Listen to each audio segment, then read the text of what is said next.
नमस्कार दोस्तों, मैं राजेश चौहान आपका हार्दिक स्वागत करता हूं आपके ही अपने चैनल राजेश क्लासेस में। जैसा कि आप जानते ही हैं कि मेरा मकसद न सिर्फ आपको इंग्लिश में बेस्ट बनाना है बल्कि आपके व्यक्तित्व का सर्वांगीण विकास करना भी है। इसलिए मैं हमेशा आपके लिए ऐसी ही कहानियां लेकर आता रहता हूं जिसमें आपको बहुत कुछ नया सीखने को मिले और आपके पर्सनालिटी डेवलपमेंट में भी बहुत सहायक हो।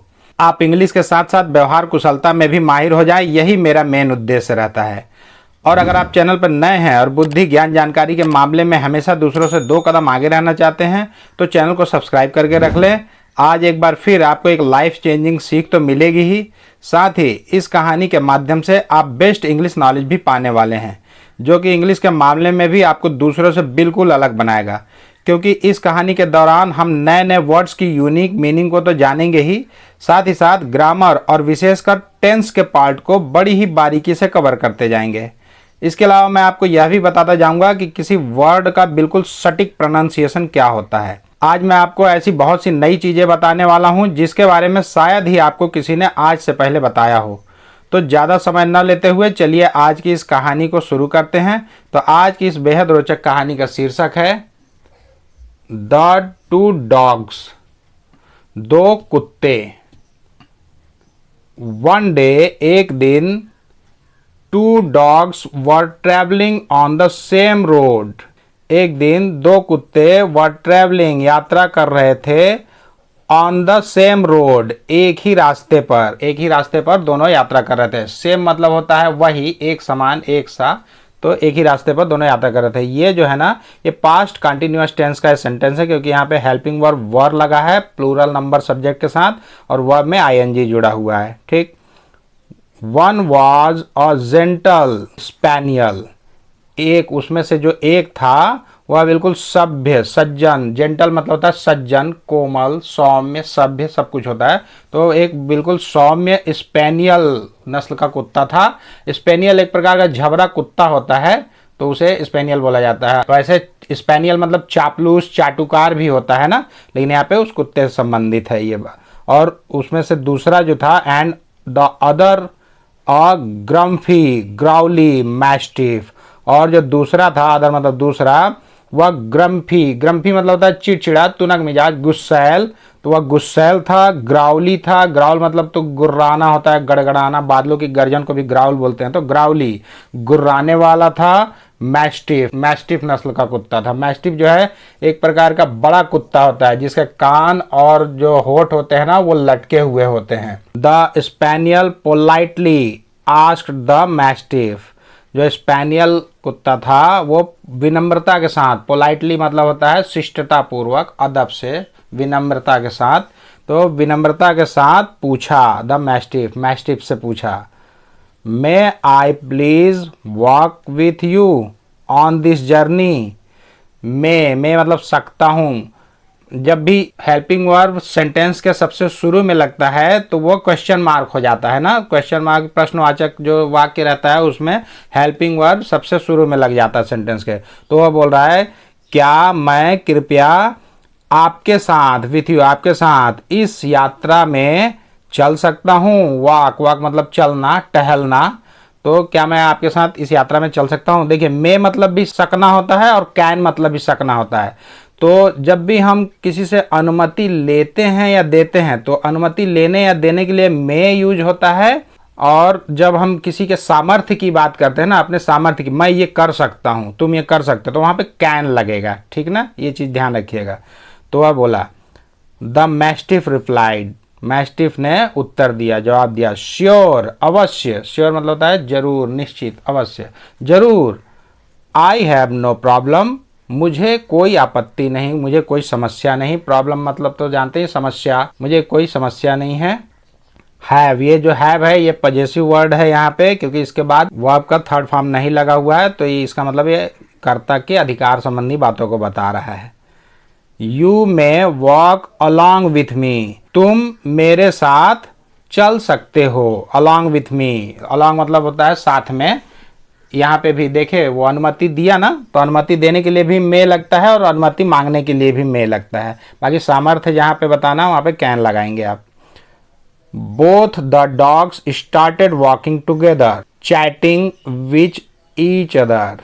दोनों कुत्ते एक दूसरे से, ईच अदर मतलब एक दूसरे से बातें करते हुए एक साथ, टुगेदर मतलब एक साथ चलना शुरू कर दिए, चलने लगे। दोनों कुत्ते एक दूसरे से बातें करते हुए एक साथ चलने लगे। सून शीघ्र ही, जल्द ही, सून मतलब शीघ्र ही। The two reached a village, दोनों एक गांव में पहुंचे। रीच्ड पहुंचे, रीच मतलब पहुंचना, रीच्ड पहुंचे। यहाँ पे डी को टी उच्चारित करेंगे ना, क्योंकि एक मूल मंत्र है फ स च प क, इस अक्षर से कोई वर्ड खत्म होता है तो उसके बाद लगे डी को टी पढ़ते हैं। There the mastiff began to show his true nature, वहाँ पे जो मैस्टिफ कुत्ता था उसने अपना असली स्वभाव, नेचर मतलब होता है स्वभाव, प्रकृति, मिजाज, तो अपना असली स्वभाव दिखाना शुरू कर दिया। बिगेन, बिगिन का सेकंड पार्ट है, सेकंड रूप है बिगैन। बिगिन, बिगैन, बिगन, ये जो फर्स्ट फॉर्म, सेकंड फॉर्म और थर्ड फॉर्म होता है ना, तो ये सेकंड फॉर्म लगा है। इसका मतलब ये पास्ट इंडेफिनिट टेंस का सेंटेंस है कि जो मैस्टिफ कुत्ता था उसने अपना असली स्वभाव दिखाना वहां पे शुरू कर दिया। He growled at everyone he met without any reason, वह गुर्राता था एट एवरीवन, हर किसी पे जिससे वह मिला, जिससे भी वह मिला उस पर वह गुर्राता था। विदाउट एनी रीजन, बिना किसी कारण के, रीजन मतलब होता है कारण, वजह, विदाउट मतलब बिना।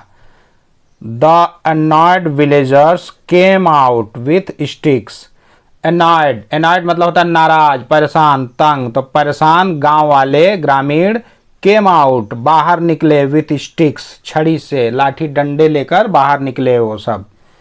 दे वांटेड टू प्रोटेक्ट दीर ऑन डॉग्स, वे अपने खुद के कुत्ते को, दीर ऑन अपने खुद के कुत्ते को प्रोटेक्ट करना चाहते थे।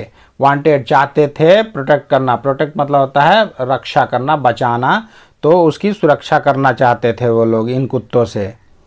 दे hit both the dogs mercilessly, वे पीटे दोनों कुत्तों को मर्सीलेसली, मर्सीलेसली मतलब होता है निर्दयता से, बेरहमी के साथ। मर्सी मतलब दया, करुणा, तो मर्सीलेसली बिना दया के, बेरहमी से वो लोग उन दोनों कुत्ते को पीटे।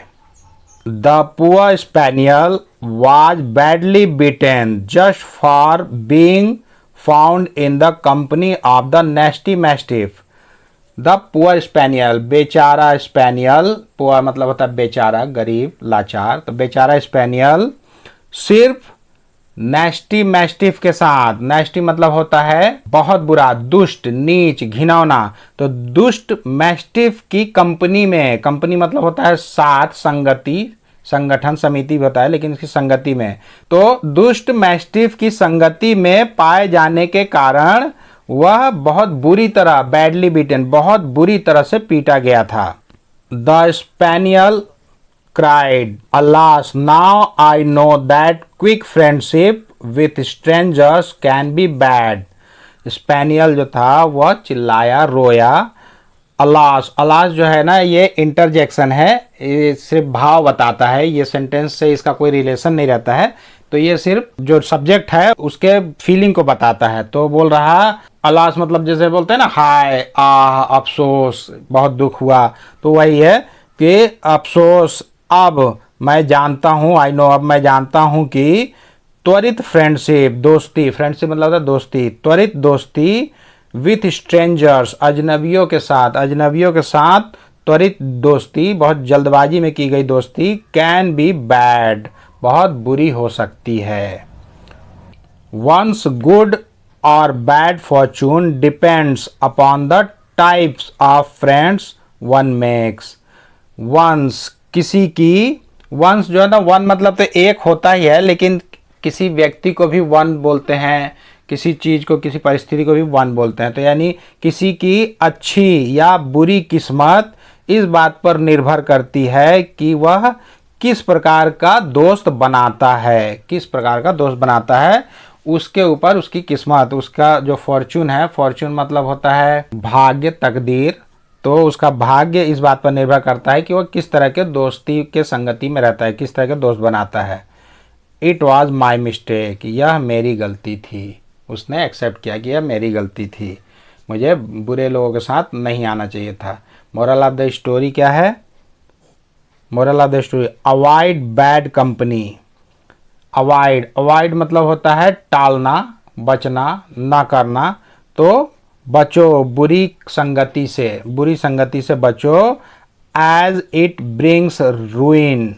अब एज मतलब तो जैसा, जब के रूप में, चूंकि जो ये पढ़े ही हैं, तो एज मतलब इसलिए कि भी होता है ना, तो इसलिए कि इट यह ब्रिंग्स लाता है रूइन मतलब होता है बर्बादी, नाश, तबाही। तो वह बर्बादी लाता है। बुरे लोगों की संगति तबाही लाती है, बर्बादी लाती है, उससे आपको अच्छे परिणाम नहीं मिलेंगे। तो हमेशा अच्छे लोगों के साथ और समझदार लोगों के साथ ही अपना दोस्ती बनाना चाहिए। तो देखा आपने, एक सभ्य व्यक्ति भी बुरी संगति में पड़कर अपना नुकसान करा लेता है। तो इस वीडियो में आज के लिए बस इतना ही। यदि आज का लेसन आपके जीवन में जरा सा भी वैल्यू ऐड किया होगा तो कृपया वीडियो को लाइक करें, चैनल को सब्सक्राइब करें और बेल आइकन को प्रेस करके ऑल पर जरूर सेट कर लें, ताकि मैं जब भी इस तरह की कोई वीडियो अपलोड करूं तो उसका नोटिफिकेशन सबसे पहले आपको मिल सके। तो बहुत जल्द मिलते हैं एक और मज़ेदार और ज्ञानवर्धक वीडियो के साथ। तब तक के लिए आप लोग अपना ध्यान रखें, खुश रहें, मस्त रहें, स्वस्थ रहें। नमस्कार।